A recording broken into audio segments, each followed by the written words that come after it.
La quimera se forja la idea, el canto que nace se hace pensamiento. Entonces el cielo, el hombre y su tiempo transitan los surcos del campo y el viento. Y de la quimera, canto y pensamiento, va naciendo el hombre, surco de su tiempo. Y la noche queda detrás de la aurora, entonces el cielo se hace campo y viento.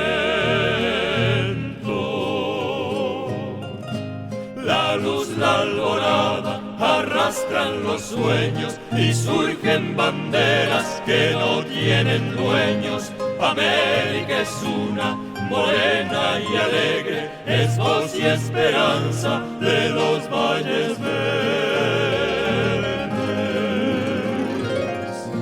Y tiene guitarras que templan su grito, hechas de madera, curtidas en sangre, quebracho de estirpe que no tumba a nadie, coplas y jazmines, luchas y azares.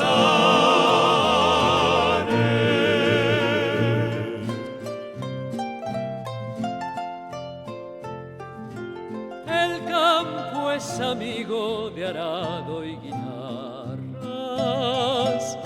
de cuerdas que llevan sonido y palabras, si pulsan tristezas que son del invierno, el muy poco tiempo será primavera. Es largo el camino que tú has transitado,